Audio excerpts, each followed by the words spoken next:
రోహిత్ శర్మ అనంతరం team India T20 బాధ్యతలను సంజు శాంసన్కు అప్పగించాలని మాజీ క్రికెటర్ హర్భజన్ సింగ్ పేర్కొన్నాడు. అలాగే రానున్న టీ20 వరల్డ్ కప్ భారత జట్టులో వికెట్ కీపర్గా శాంసన్ స్థానం ఖరారైపోయిందని అభిప్రాయపడ్డాడు.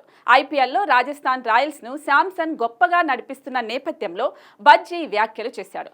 అయితే ఐపీఎల్ 2024 సీజన్లో రాజస్థాన్ రాయల్స్ టాప్ గేర్లో దూసుకుపోతున్న విషయం తెలిసిందే.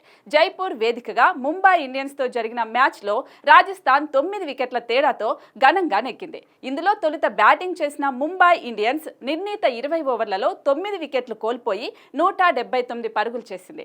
అనంతరం రాజస్థాన్ రాయల్స్లో జైస్వాల్ సెంచరీ చేయడంతో 18.4 ఓవర్లో 1 వికెట్ కోల్పోయి లక్ష్యాన్ని సునాయాసంగా ఛేదించింది. అయితే ఈ సీజన్లో 8 మ్యాచ్లు ఆడిన ఆర్ఆర్ 7 విజయాలతో టేబుల్ టాప్లో కొనసాగుతోంది. ఈ నేపథ్యంలో జైస్వాల్ శాంసన్ను కొనియాడుతూ బజ్జీ ట్వీట్ చేశాడు. ఫామ్ టెంపరరీ, క్లాస్ పర్మనెంట్ అని జైస్వాల్ తన ఇన్నింగ్స్లో నిరూపించాడు. ఇక వికెట్ కీపర్, బ్యాటర్ స్థానం గురించి చర్చ అవసరం లేదు. టీ20 వరల్డ్ కప్ భారత జట్టులో శాంసన్ ప్లేస్ ఖరారైనట్టే. అంతేగాక రోహిత్ తర్వాత టీమిండియా టీ20 కెప్టెన్ గాను శాంసన్ ఎదిగాడని హర్భజన్ పేర్కొన్నాడు.